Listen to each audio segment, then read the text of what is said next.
नमस्कार विद्यार्थी मित्रांनो आणि पालकांनो, मी प्रदीप कुंदे स्वागत करतो तुमचं टेक एस्पायर युट्यूब चॅनलमध्ये। आजचा हा व्हिडिओ फक्त पालकांसाठी खूप इम्पॉर्टंट होणार आहे। या व्हिडिओमध्ये मी तुम्हाला सांगणार आहे की पुण्यामध्ये जर तुम्हाला इंजिनिअरिंग करायचं असेल तर तुमच्या विद्यार्थ्याला किती खर्च येईल तुमच्या 4 वर्षासाठी जर तुम्हाला पुण्यामध्ये इंजिनिअरिंग करायचं असेल तर। मित्रांनो, सर्वप्रथम आपण स्टेप बाय स्टेप खर्च पाहू की नक्की कोणकोणत्या प्रकारे आणि कोणकोणत्या गोष्टीवर आपला खर्च होणार आहे। तत्पूर्वी एक तुम्हाला रिक्वेस्ट आहे की जर तुम्ही चॅनलवर नवीन असाल तर प्लीज आपल्या चॅनलला सबस्क्राईब करा। तर मित्रांनो, सर्वप्रथम आहे कॉलेजची फीज। ओके, आता मुलांसाठी आणि मुलींसाठी हे फी स्ट्रक्चर वेगळं असणार आहे। तर प्रथम आपण मुलांसाठी पाहू की नक्की तुम्हाला काय फीज असणार आहे। आता कॅटेगरी वाईज सुद्धा फी स्ट्रक्चर वेगळं असणार आहे। त्याच्यामुळे आपण एक एक्झाम्पल कन्सिडर करू की समजा पीआयसीटी कॉलेज आहे। पीआयसीटी कॉलेजची ओपनची फीज आहे 1,20,000 रुपये, बरोबर। तर ते कॉलेजचं फी स्ट्रक्चर डिपेंड करतं बऱ्याचशा गोष्टीवर। तर त्या फी स्ट्रक्चर मध्ये सर्वात महत्वाची आणि सर्वात जास्त असते ती म्हणजे ट्युशन फी, त्याच्यानंतर असते डेव्हलपमेंट फी आणि त्याच्यानंतर थोडीशी कॉलेजची अदर फीज असते, लायब्ररी मेंटेनन्स यासारखी फीज असते। ओके, तर आपण कॅटेगरी वाईज जर विचार केला तर ओपनचे विद्यार्थी असतील तर त्यांना पूर्ण फी भरावी लागेल, बरोबर। त्याच्यानंतर एससीबीसी, ईडब्ल्यूएस, एसबीसी या हे जर विद्यार्थी असतील आणि यांचं जर इन्कम हे 8 लाखांपेक्षा जास्त असेल तर त्यांनाही पूर्ण फी भरावी लागेल। किंवा समजा यांचं जर इन्कम 8 लाखांपेक्षा कमी असेल तर यांना ओबीसीची फी म्हणजे ट्युशन फी मध्ये 50% ऑफ मिळेल, 50% तुमची शासन फी भरेल।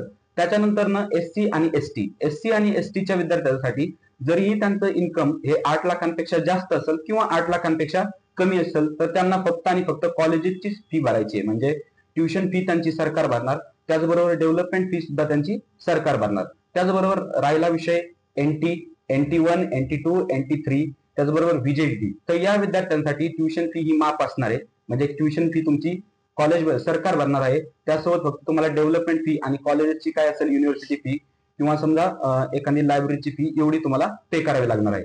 तर हे होतं मुलांसाठी फी स्ट्रक्चर, बरोबर। तर याच्यानंतर ही अजून आपण मुलींसाठी फी स्ट्रक्चर पाहू। तर मुलींसाठी शासनाने फ्री एज्युकेशन लॉन्च केलं आहे, त्याचा आपण एक डेडिकेटेड व्हिडिओ बनवला आहे। तुम्हाला जर अजून माहिती हवी असेल तर आपल्या चॅनलवर जाऊन तो व्हिडिओ तुम्ही पाहू शकता। तर मुलींसाठी मी एक शॉर्ट मध्ये एक्सप्लेन करतो की याच्यामध्ये कॅटेगरी मॅटर करत नाही, तर याच्यामध्ये कोणत्या गोष्टी मॅटर करतात की जर तुमचं इन्कम हे 8 लाखांपेक्षा कमी पाहिजे, ओके। त्याच्यानंतर तुमचं जे ऍडमिशन होणार आहे हे कॅप थ्रू झालं पाहिजे आणि ऍडमिशन अशा कॉलेजेसमध्ये झालं पाहिजे की जे कॅप राऊंड मध्ये पार्टिसिपेट करतात। तर त्यावेळेस तुम्हाला ट्युशन फी ही पूर्णपणे माफ असते, म्हणजे ती विद्यार्थी एससीबीसी कॅटेगरीची असो किंवा ईडब्ल्यूएस कॅटेगरीची असो किंवा एसटी एससी कॅटेगरीची असो, तिला पूर्ण ट्युशन फी माफ असते। ओके, तर या प्रकारे आपण फी अज्युम करू शकतो। म्हणजे समजा आपण एक एक्झाम्पल कन्सिडर केलं की समजा NT3 कॅन्डिडेट आहे, NTD, तर त्याच्यासाठी ट्युशन फी माफ असणार, बरोबर।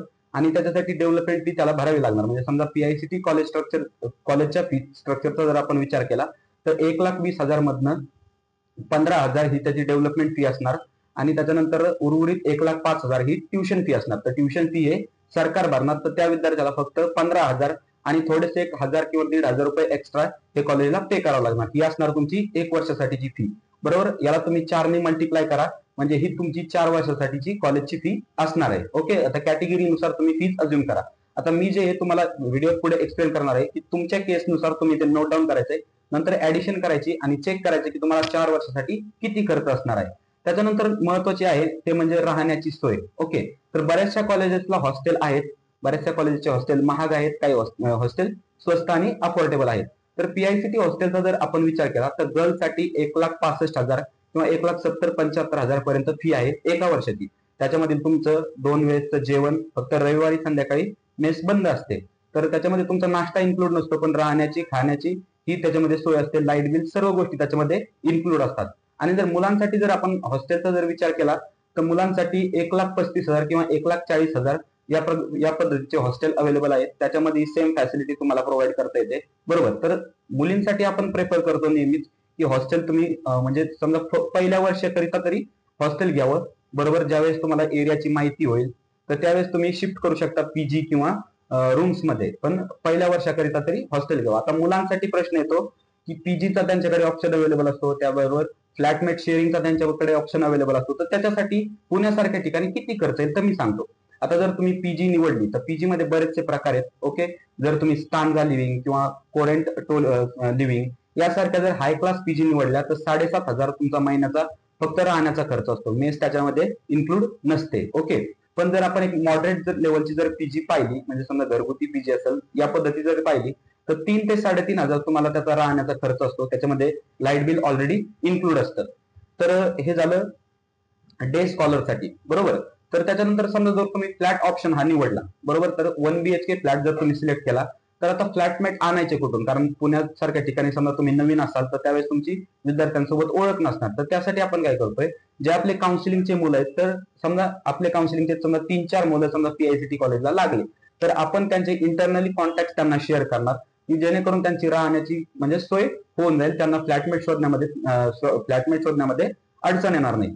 तर विद्यार्थ्यांना हे झाली आपली राहण्याची सोय. त्याच्यानंतर आपल्या खाण्याची सोय म्हणजे मेस. आता जर मेसचा जर आपण विचार केला, तर पुण्यामध्ये भरपूर प्रकारच्या मेस अवेलेबल आहेत. म्हणजे घरगुती मेस असेल, रेस्टॉरंटची मेस असेल.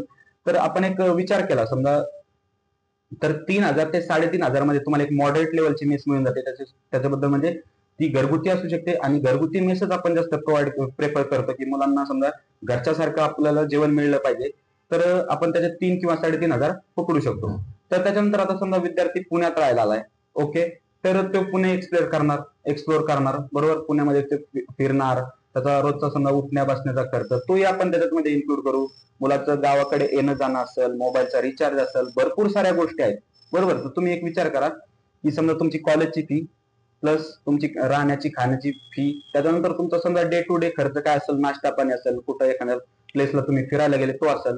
आता त्याच्याच बरोबर तुमची एज्युकेशनल फी पण येते, म्हणजे तुमच्या वह्या पुस्तकं असतील, त्याच्याबरोबर तुमच्या नोट्स असतील, त्याच्याबरोबर तुमच्या युनिव्हर्सिटी फीज असेल. म्हणजे पुणे युनिव्हर्सिटी प्रत्येक सेमिस्टरला 1,000 रुपये त्यांची युनिव्हर्सिटी फी असते, म्हणजे एक्झाम फी झाली. जर तुम्हाला बॅकलॉग जर लागत असेल तर त्या बॅकलॉगची एक्स्ट्रा पुन्हा तुम्हाला फी पे करावी लागते, बरोबर. यासारख्या भरपूर गोष्टी आहेत की ज्या पालकांना पे कराव्या लागणार आहेत. म्हणजे समजा सध्या विद्यार्थ्यांवर काही प्रेशर नाही, ही सर्व जबाबदारी असणार आहे ती पालकांची असणार आहे, बरोबर. तर त्याच्यानंतर आपण जर पाहिलं, मुलांना समजा पालक तुमच्यावर एवढा खर्च करताय, बरोबर. समजा पुण्यासारख्या जर ठिकाणी तुम्हाला राहायचं असेल, समजा आपण कन्सिडर करू की तुम्ही ओपनचे विद्यार्थी आहेत, म्हणजे ती 1,00,000 फी, 1,20,000 फी, बरोबर. त्याचबरोबर तुमचा हॉस्टेलचा खर्च, त्याचबरोबर तुमचा अपडाऊन असेल, तर हा खर्च एक 2-2.5 लाखापर्यंत जातो एका वर्षाचा, म्हणतोय मी, बरोबर. याला तुम्ही 4 मल्टिप्लाय करा, 4 वर्ष. तर यासाठी आपल्याला काय करावं लागेल, तर यासाठी आपल्याला प्रूव्ह करून दाखवावं लागेल, आपल्या पालकाची फीज आपल्याला रिफंड करावी लागणार, त्यांचे जे उपकार आहेत त्यांची आपल्याला परतफेड करावं लागणार. यासाठी तुम्हाला एक चांगली प्लेसमेंट मिळणं गरजेचं आहे.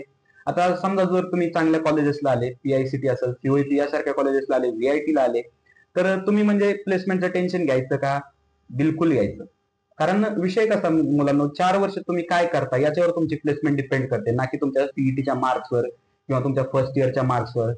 या 4 वर्षामध्ये तुम्ही तुमच्या स्वतःच्या पर्सनॅलिटीवर काम करायचं, तुमचे सॉफ्ट स्किल डेव्हलप करायचे, बरोबर. तर तुमचे कम्युनिकेशन स्किल डेव्हलप करायचे, तर ते जेणेकरून तुम्हाला एक चांगली प्लेसमेंट मिळेल आणि तुमचं भविष्य एक उज्ज्वल असेल, ओके. तर विद्यार्थी मित्रांनो, या कॉलेजच्या जीवनात तुम्हाला काय करायचं नाही. मी बरेचसे स्टुडंट पाहतो, वाईट संगत किंवा व्यसनाधीनता याच्यामुळे त्यांच्या एज्युकेशनवर खूप त्याचा अफेक्ट होतो, लॉंग टर्म मध्ये त्यांना अफेक्ट जाणवतो. तर या गोष्टी आपल्याला करायच्या नाहीत. आपण म्हणजे समजा मी स्पेशली ग्रामीण भागाच्या विद्यार्थ्यांसाठी सांगतोय, ज्यांच्या वडील शेतकरी आहेत किंवा समजा एक कमी इन्कम त्यांच्याकडे आहे, तर त्या विद्यार्थ्यांनी खरंच परिस्थितीची जाण ठेवायची. हे जे पुणे शहर आहे ते तुम्हाला भरपूर काही देऊन पण जातं आणि तुमच्याकडून भरपूर काही घेऊन पण जातं. म्हणजे आपल्याला घ्यायचा प्रयत्न या पुणे शहराकडून करायचा आहे, ओके. पालकांचा मला एक कॉमन प्रश्न असा येतोय की समजा त्यांना त्यांचं म्हणणं आहे की त्यांच्या होमटाऊन मध्ये त्यांना एक चांगलं कॉलेज भेटतंय, म्हणजे बेटर कॉलेज भेटतंय, तर नक्की काय करावं. तर मित्रांनो, मी तुम्हाला सांगणं असेल की जर तुम्हाला होमटाऊन मध्ये एक चांगलं कॉलेज भेटतंय आणि तुमची समजा इच्छा नसेल की समजा पुण्यासारख्या ठिकाणी जाऊन खर्च करणं किंवा तिथं शिक्षण घेणं, तर तुम्ही नक्कीच तुमच्या होमटाऊनचं कॉलेज प्रेफर करू शकता. म्हणजे जर आपण कन्सिडर केलं की समजा अहिल्यानगर जिल्ह्यामध्ये समजा आपलं कोपरगावमध्ये संजीवनी कॉलेज आहे, ओके. तर कॉलेजची फीज मॉडरेट आहे, त्याच्याबरोबर तिथं राहायचा खायचा खर्च हा खूप कमी आहे मित्रांनो, कारण कॉलेज एक रुरल एरियामध्ये आहे. आणि काही नाही, ते कॉलेज समजा तुम्हाला जी डिग्री पुण्यामध्ये भेटणार आहे, ज्या युनिव्हर्सिटीची डिग्री इथं भेटणार आहे, तीच डिग्री तेच शिक्षण तिथं भेटणार आहे. आणि राहिला विषय प्लेसमेंटचा, तर खूप चांगली प्लेसमेंट ते ऑफर करतायत, बरोबर. तर नक्कीच तुम्ही या सगळ्या गोष्टीचा विचार करा.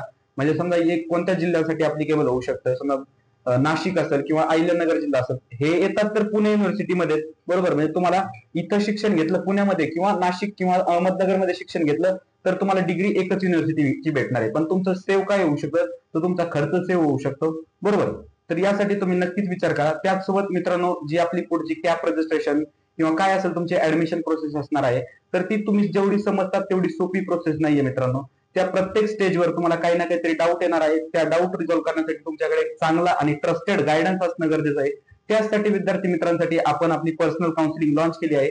आपल्या पर्सनल काउन्सिलिंगची फी मात्र 1199 आहे, की ज्याच्यामध्ये आपण कॅप रजिस्ट्रेशन पासून तुमचं डॉक्युमेंट व्हेरिफिकेशन असेल, तुमचे 4ही कॅप राऊंड असतील, स्पॉट राऊंड असेल, त्याचबरोबर त्याच्यानंतर तुमच्या फर्स्ट इयर इंजिनिअरिंग मध्ये महाडीबीटीचे फॉर्म असतील, तुमचे युनिव्हर्सिटीचे फॉर्म असतील, तसंच तुम्हाला फ्लॅटमेट शोधण्यामध्ये सुद्धा आपण मदत करणार आहोत. आणि हे सर्व इन्क्लुडेड असणार आहे 1199 मध्ये. या काउन्सिलिंगला एनरोल करण्यासाठी तुम्हाला काय करायचंय की या व्हिडिओच्या डिस्क्रिप्शन मध्ये आपण एनरोलमेंट फॉर्मची लिंक दिली आहे, तिथे जाऊन तुम्ही एनरोल करू शकता. तसेच आपल्या ऑफिशियल व्हॉट्सअप ग्रुपला जॉईन होण्यासाठी या व्हिडिओच्या डिस्क्रिप्शन मध्ये ऑफिशियल व्हॉट्सअप ग्रुपची लिंक सुद्धा आहे, तर तिथेही जाऊन तुम्ही जॉईन करू शकता. तर त्या ग्रुपवर आपण नवनवीन अपडेट्स असतील तर ते प्रोव्हाइड करतो विद्यार्थी मित्रांसाठी. तर मित्रांनो, जर तुम्ही चॅनलवर नवीन असाल तर हा व्हिडिओ लाईक करा, आपल्या चॅनलला सबस्क्राईब करा. तसंच जेवढं होईल तेवढं हा व्हिडिओ तुम्ही शेअर करा, म्हणजे प्रत्येकाला एक अंदाज लागून जाईल की पुण्यासारख्या ठिकाणी आपल्याला जर इंजिनिअरिंग करायचं असेल तर किती खर्च येईल. त्याच्यामुळे ते प्री प्लॅनिंग करू शकतात, मनी मॅनेजमेंट करू शकतात. तर मित्रांनो, भेटूया नेक्स्ट व्हिडिओमध्ये अशाच एका इन्फॉर्मेटिव्ह टॉपिक सोबत.